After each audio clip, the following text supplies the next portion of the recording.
gone back to like a weekend where there's been a big act at the auditorium that the CAPC supposedly lost money on, and compared it year to year, where the following years you didn't have that big event, and were there any sales tax revenues lost by the CAPC because of that fact?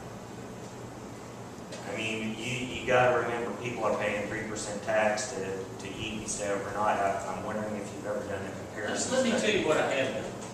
It's easier to do.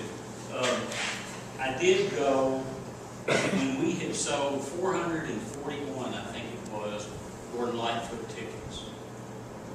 I had staff at the auditorium take a look at how many people, how many units had bought those tickets that lived further than an hour away from Eureka Springs. It was 11. One of the difficulties too in doing what you want is it's just a monthly charge. So from 1 year over the next, it's not easy to tell. Is it that weekend? Is it another weekend? Well, I mean, you could go back to like when Willie played 4 or 5 years ago on an off kind of weekend and compared it to.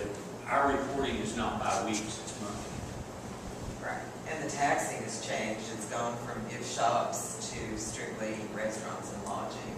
And that's, so it's completely different than it used to be. So.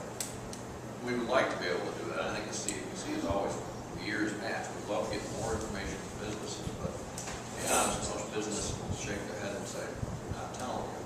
So it's very hard then to predict and look at past data because you don't have it. But we know on a Sunday, if there's an event on a Sunday, a good event, 9 times out of 10, you're not going to have anybody staying. And they just don't do it. If the only way you're going to get people to stay over in your lodging, maybe you'll pick up a restaurant. No question about that. They got to eat, eat a nice restaurant before the show. But the only way to pick up an event in your hotel is having a 2-day event of some sort of festival. It's the only way you can do it. It just becomes a bad load, right? Few of them. Yes, ma'am. Okay, so here's the rub, and this is why I asked for this meeting. So if I sit on city council and council has to make a decision whether to renew this contract again, okay, if you're a council member, you'll say, well, if we had to do that as a city, it would cost us $94,600 as a city to do it, but they're not putting many acts in the auditorium. That's the city council role.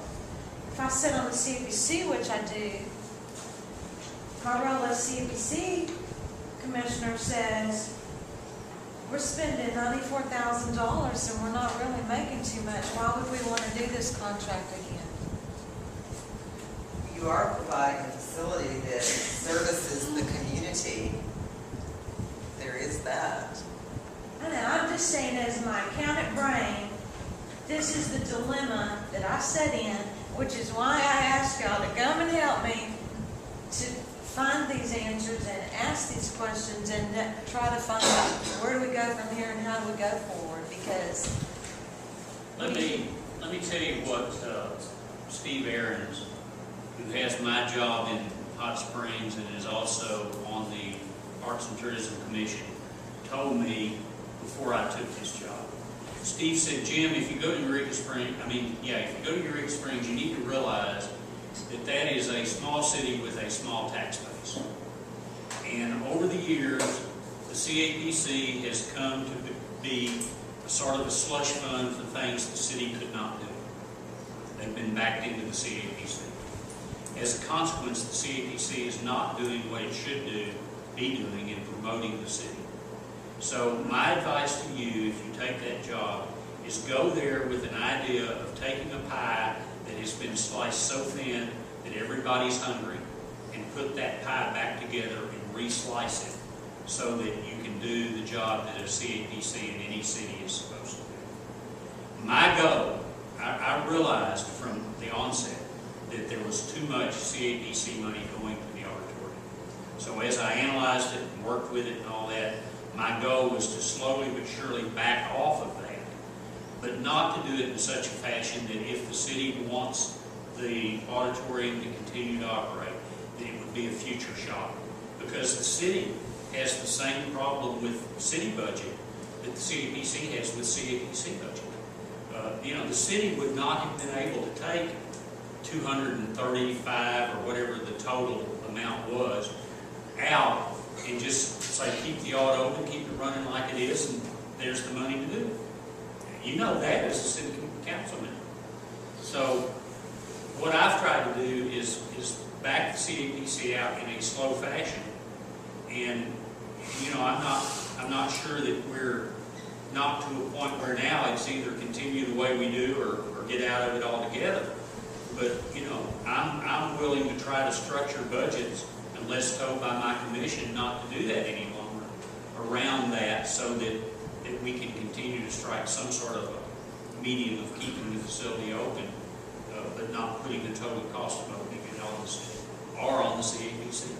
Either way. Yes, sir. Well, kind of putting this all in perspective, since the CAPC was created, it's been the job of advertising and promotion. But the problem we had for a couple of decades is there was never any promotion done. They would do the advertising, but promotion is where the most work is. And from the late 90s into the early 2000s, we arranged and put in about $1 million in capital improvements into the auditorium. And then we started pumping up the activities in there to make sure there was something going all the time. Because while here in Eureka Springs, we got, 2,000 guest beds. If you include the whole Western District, maybe up to 3,000 guest beds. And the idea is to get as many people into all those guest beds as possible. So if we have a group of 200 over here, or another group of 50, or another event that has 500, we try to get as much going on in the city as we can, at least every weekend. But what we've seen after building up the auditorium, we know that when the auditorium has 1,000 people there for an event, that they are in town. And regardless of whether they come from town or come from Fayetteville or come from somewhere else, they're spending money in town. When Gordon Lightfoot was playing, or 11 Spoonful, there's people coming in my gallery who are my customers who are from Fayetteville or Springfield or somewhere else who are in town for the night.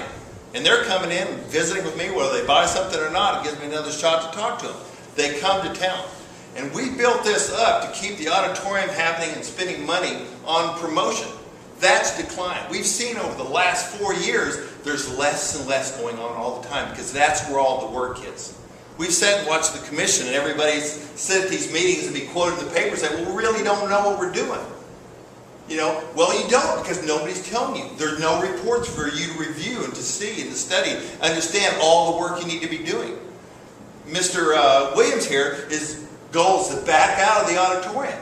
Well, right there, I would terminate his contract. It is the responsibility of the CAPC to handle the auditorium, to be promoting it, to keep things going in there, to be more going on every year. And what do we have? Less. Less shows, less festivals, less activity, less things being done.